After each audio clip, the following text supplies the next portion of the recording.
Gazeta Entrevista está de volta. Vamos continuar a conversa com o deputado federal Alan Rick, do Democratas, representante do Democratas lá no Parlamento, lá representando o Acre. Deputado Alan Rick, me diga uma coisa. O presidente Jair Bolsonaro, nas redes sociais dele, ficou zangado com a prisão do aliado Roberto Jefferson e disse que vai enviar essa semana um pedido de impeachment dos ministros Barroso e ministro Alexandre de Moraes do Supremo. Eu queria saber de você o seguinte, e aí, Alan, essa corda tensa dessa forma, o que isso tem a ver conosco aqui no Andar de Baixo, hein? Olha, Itan, é muito preocupante esse momento que o Brasil vive de enfrentamento dos poderes. Você há de convir comigo que muitas vezes, tanto o Supremo quanto o próprio TSE acabam usurpando o que é dever do parlamento. Vou te dar dois exemplos. Recentemente, nós votamos uma proposta interessante na Câmara dos Deputados, que infelizmente não passou na Comissão de Constituição e Justiça, que foi a lei da usurpação de competência. Ela determina que não caberá nem ao Supremo, nem a um outro poder acima do Parlamento brasileiro, Câmara e Senado, dar uma nova versão àquilo que foi transformado em lei, dar uma nova interpretação à lei, legislar no lugar da Câmara e do Senado. Ora, vou te dar alguns exemplos. Nós temos aí diversas ações diretas de inconstitucionalidade, ações de descumprimento de preceito fundamental, as ADPFs, que tentam versar sobre aquilo que a lei brasileira já é clara e definitiva. Vou te dar um exemplo, a questão do aborto. O aborto no Brasil é tipificado no Código Penal, é crime você cometer o aborto no Brasil, e a lei é muito clara. No entanto, partidos de esquerda, como o PSOL, como o PT, tentam o tempo inteiro descriminalizar o aborto no Brasil através de propostas como a ADPF 442, Ação de Descumprimento de Preceito Fundamental 442, que tenta dar uma nova leitura da lei sobre o aborto. Ora, eu pessoalmente, por questões de entendimento cristão, sou contra o aborto. Obviamente, os casos de estupro, de risco de vida para a mãe, que estão devidamente amparados no Código Penal brasileiro, porque tem a excludente de punibilidade, de ilicitude, são devidamente amparados. Agora, você acha que cabe ao Supremo reeditar uma lei que a Câmara dos Deputados, que o Senado Federal já decidiram? Não cabe ao Supremo. Da mesma forma, outras matérias, como, por exemplo, a questão da descriminalização das drogas ilícitas. Mas, como, Alan, por exemplo, o ensino de ideologia de gênero nas escolas. Ora, o Plano Nacional de Educação já determinou que está proibido esse tipo de debate nas escolas. Cabe aos pais. Também a legislação brasileira sobre a lei antidrogas. Então, às vezes, o Supremo tenta usurpar o que é de competência e o que é de exercício dos parlamentares. Mas, Alan, me perdoe. Alan, me perdoe. Nós devemos ter um debate em alto nível. Óbvio que a questão aí com o presidente Bolsonaro é uma verdadeira queda de braço. É uma queda de braço entre o presidente da República, que se tornou mais acirrada ainda com a questão da urna eletrônica. Vamos falar da urna eletrônica.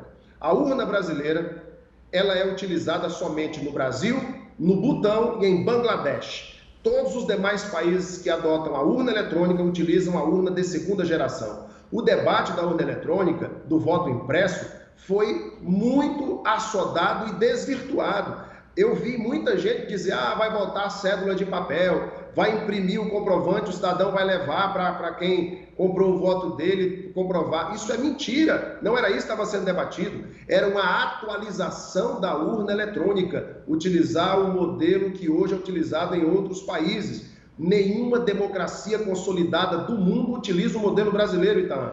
Mas Alan, como foi o presidente Bolsonaro que fez a defesa, politizou-se o tema e o Brasil perdeu. Mas eu quero saber de você especificamente em relação a esse provável pedido de impeachment dos ministros. Você está pontuando aí diversos temas, diversos problemas em que na sua leitura o Supremo interfere em decisões que deveriam ser exclusivas do parlamento, tudo bem. Agora, nesse caso específico, você avalia que o ministro Alexandre de Moraes, atendendo a um pedido da Polícia Federal, você entende que ele exagerou Exagerou, então. Eu acho que o ministro exagerou. Eu acho. Na verdade, foi o ministro que provocou a Polícia Federal. Foi o ministro que pediu a prisão do presidente Roberto Jefferson. Sinceramente, ele exagerou, como exagerou no pedido da prisão do deputado Daniel Silveira. O Roberto Jefferson não exagerou? O Roberto Exagerou sim, exagerou no pedido da prisão do deputado Daniel Silveira. Por isso que eu votei contra a prisão do deputado. Discordo da maneira que o deputado falou, o deputado exagerou, o deputado fez ataques que não deveria, foi absolutamente incorreto na maneira de fazer os seus questionamentos e suas pontuações. Mas o Supremo, nenhum ministro de forma monocrática pode pedir a prisão de um parlamentar. Ele fere a Constituição e ele fere o regimento interno da Câmara dos Deputados. Ele fere a interdependência e a harmonia entre os poderes. Aquilo foi uma excrescência, um absurdo. Embora o deputado Daniel Silveira tenha cometido vários erros, Daniel Silveira não poderia ter se colocado daquela maneira. Foi exagerado, foi agressiva, não deveria ter se portado daquela maneira, mas de forma nenhuma o ministro do Supremo em decisão monocrática poderia ter pedido a prisão dele. Por isso que quando o processo foi para o plenário, eu votei contra a prisão do deputado Daniel Silveira. Eu acho que há exageros sim, sabe, Itaã? Há exageros do Supremo, há exageros também por parte, às vezes, da equipe do governo, e isso daí só provoca um momento de desconforto, de quebra de institucionalidade no Brasil, que a gente precisa vencer, a gente precisa superar. Alan, o presidente Roberto Jefferson estava orientando como invadir o Senado, Alan. Isso poderia atentar, inclusive, num raciocínio, fazendo um raciocínio paralelo, poderia, por exemplo, atentar contra você, que é parlamentar, por exemplo. Olha, eu não vi, sinceramente, o presidente Roberto Jefferson fazer esse tipo de, digamos assim, incentivo a uma invasão do Senado. Eu não vi. O que eu vi foram postagens duras, críticas duras ao Supremo, a alguns ministros, né, falando que a população deveria... Deixa eu te colocar um ponto, tá? Eu sou contra qualquer tipo de manifestação violenta. Não cabe setores da sociedade ou grupos paramilitares ou grupos de interesse político invadirem Congresso, invadirem Senado, Isso é um absurdo, a polícia tem que prender mesmo. Quem queira fazer esse tipo de ação. Agora, o Roberto Jefferson não fez esse tipo de incentivo. Ele pode ter feito uma crítica dura ou falar, olha, preciso fazer uma manifestação e tal. Agora, pegar em armas, invadir o Senado, eu realmente Você entende que ele estava exercendo o direito de liberdade de expressão? A liberdade de expressão ela tem uma linha tênue entre aquilo que eu posso me expressar dentro da constitucionalidade e aquilo que pode ser crime. Por exemplo, a minha liberdade de expressão, eu não posso, por exemplo, chamar o Itaã de ladrão, porque eu estou cometendo um crime contra a honra. Eu estou imputando ao Itaã uma conduta que a lei brasileira determina como crime, Código Penal. Então aí eu estou exagerando, exacerbando a minha liberdade de expressão.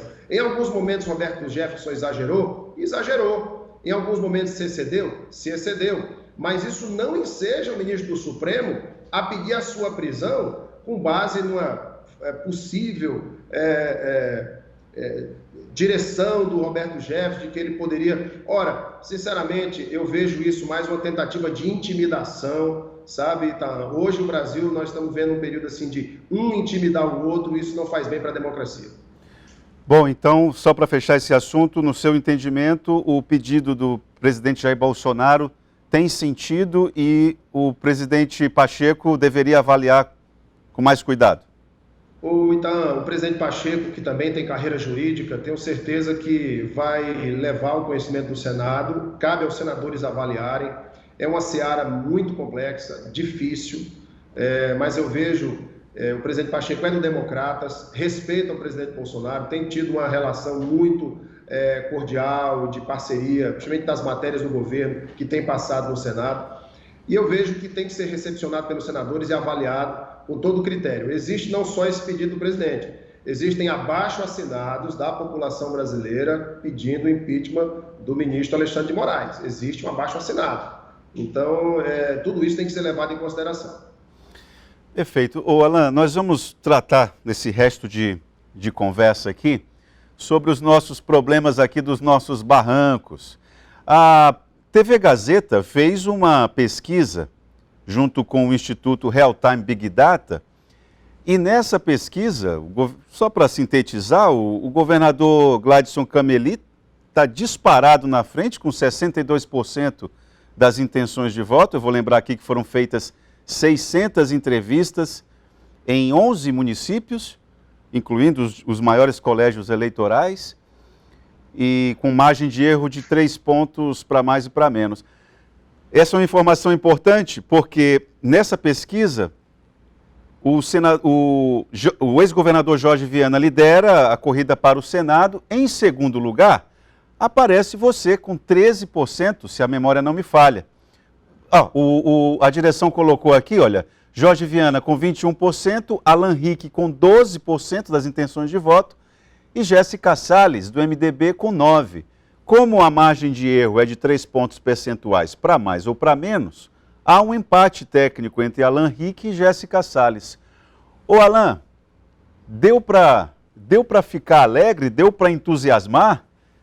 Deu para pensar em ser senador a partir de 2023? Olha, então, você acompanhou ali, recentemente, a Câmara não aprovou o Distritão, que no meu entendimento é o melhor caminho, valoriza o voto do eleitor, estabelece que o mais votado ganha a eleição, não enfraquece os partidos, porque hoje são os partidos que detêm o tempo de TV e o fundo de financiamento de campanha, então não enfraquece os partidos. O Distritão, ele valoriza o voto do eleitor. Em relação à pesquisa, eu fiquei muito feliz, honrado e com um peso maior sobre as minhas costas, porque eu preciso fazer jus a esse grande número da população acriana que na pesquisa nos colocou aí na segunda colocação. Recentemente, a FEComércio também fez uma pesquisa que apontou que a população do estado me considera o parlamentar que mais trabalha em Brasília. Me deixou muito honrado. A FIEAC e a Data Control também fizeram outra pesquisa semelhante à da Big Data e TV Gazeta, que nos coloca até mais próximos aí do ex-governador e ex-senador Jorge Viana. Então, tudo isso nos dá, primeiramente, um sentimento de gratidão muito grande à população do Acre, que tem acompanhado o nosso trabalho e tem visto nosso esforço em melhorar a vida dos acrianos. Né? E, obviamente, que isso é uma leitura momentânea. As coisas mudam rapidamente. Isso, né? Sim, Daqui a 3 meses, quem sabe, esse cenário mude. Né? Vai depender do trabalho de cada um, vai depender da conjectura política, né? Então, a gente tem que trabalhar. Então, eu estou com o meu nome à disposição do partido, da população. Esses pedidos têm surgido de diversos segmentos da sociedade.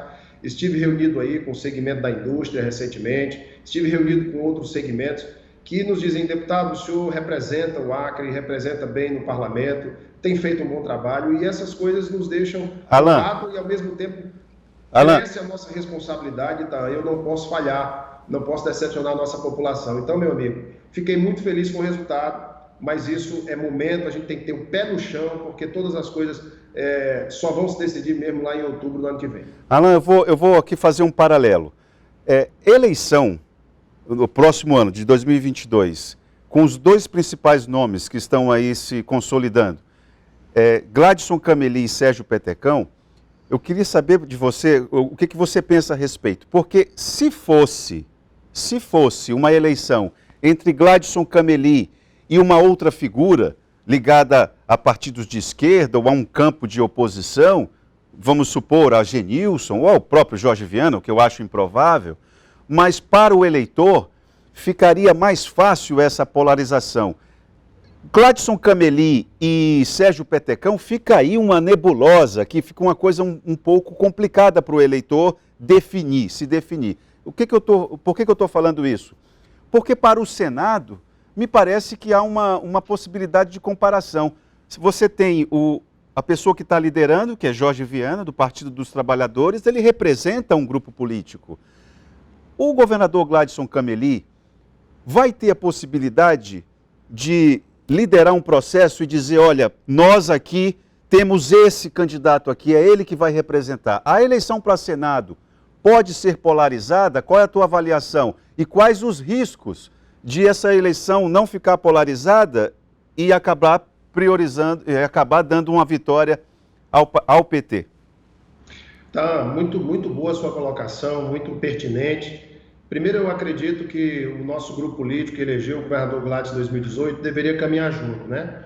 Eu entendo o posicionamento do senador Petecão, é legítimo o desejo do senador Petecão ser candidato ao governo, né? Está no seu segundo mandato de senador, foi muito bem votado, o mais votado da história para o Senado, tem feito um bom trabalho, tem suas bandeiras, mas eu acredito que nada é melhor do que a união em favor do Acre.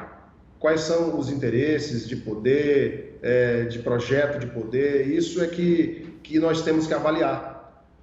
Qual é o grande objetivo de quem está à frente da gestão pública e representando no parlamento? É melhorar a vida das pessoas, melhorar a vida dos cidadãos, é fazer o melhor para o seu estado. Então esse deve ser o grande balizador. Eu vejo no governador Gladson um desejo enorme de colocar, para rodar, como ele gosta muito de falar, as diversas ações que ficaram paralisadas por conta da pandemia. Muita coisa vai acontecer a partir desse verão, muitas obras importantes. Eu vou te dar um exemplo. Nós temos aí obras estruturantes. O primeiro viaduto de Rio Branco, ali na Avenida Ceará, que é emenda minha, no valor de 18 milhões de reais, mais contrapartida do Estado. O governo tem a proposta, estivemos no DENIT, junto com o diretor do DERACRE, o representante do Acre em Brasília, Ricardo França, solicitando o apoio do DENIT para outra obra estruturante gigantesca, que é o viaduto ali da entrada da cidade, para melhorar o trânsito, o fluxo na entrada da cidade. Tem obras estruturantes nos bairros. Vou te dar um exemplo, a emenda nossa para a pavimentação e recapeamento de ruas em diversos bairros de Rio Branco, que também colocamos via Estado, né? São obras importantes dos ramais. Tudo isso vai acontecer a partir desse verão e muitas obras já foram iniciadas. Estivemos em Porto Acre, nos portos dos municípios, que são obras nossas. Mas conclua, Alain. O Gladson, ele tem esse desejo de fazer, ele é engenheiro, ele fala muito, olha, eu quero ver a economia crescer de novo, eu quero ver a iniciativa privada gerando emprego, ajudando o governo, ajudando o poder público, eu quero ver as obras gerando nova expectativa à população, brilhando nos olhos do povo, construção civil agindo, né? Então eu entendo, Ita, que o governador Gladson ele tem todas as condições de chegar em 2022 muito forte, porque ele é extremamente trabalhador, é dedicado, é um jovem que também comete seus erros, ele é humilde para entender os erros que ele comete, né? Então eu estou do lado do governador, ajudando o nosso estado. Eu acho que é o momento de dar as mãos. Nós cometemos erros, a gestão pública não é uma verdadeira escola, onde você aprende muito como fazer, como não fazer. Então eu estou vendo um momento importante do governador Gladson, muito bem pontuado nas pesquisas, e sobre a polarização que você falou. A esquerda não está morta, eles são muito bons de militância, eles sabem fazer campanha, eles têm uma mobilização muito forte. Então, nada melhor do que o nosso grupo trabalhar, buscar unidade, para realmente mostrar que o projeto que elegeu o governador Gladson, ele tem esse objetivo, melhorar as pessoas, fazer o Acre mais próximo. Para fechar a entrevista, a falta de polarização para o Senado vai ser um erro, na sua opinião, ou não? Olha, Itan, ainda está muito nebuloso, né? Nós não sabemos realmente quem serão os candidatos, como é que vai ficar, se o ex-senador Jorge Viana vai ser candidato mesmo ao Senado, ao governo, como é que vai ficar essa situação, há vários movimentos. Eu coloquei meu nome à disposição, estou à disposição da sociedade, do povo do Acre, e eu acho que ainda para fazer uma leitura, eu vou lhe pedir perdão para lhe dizer que é muito cedo. Tá bom. Muito cedo, eu acredito que daqui para alguns meses as coisas vão se definir mais. Tá bom, Alain Rick, muito obrigado pela sua participação aqui, bom trabalho e espero que essas definições acabem no fim da linha, no fim do varadouro, acabem qualificando o debate. É o desejo, né? Pelo menos a gente tem todo o direito de desejar. Muito obrigado, Alain, pela sua participação. Eu que te agradeço, Itaã, agradeço a toda a equipe do Gazeta Entrevista, estou sempre à disposição, um abraço a você, que Deus te abençoe e abençoe o nosso querido povo do Acre. Obrigado, Alan Rick, deputado federal. Vamos fazer um intervalo. Já voltamos com o Gazeta Entrevista.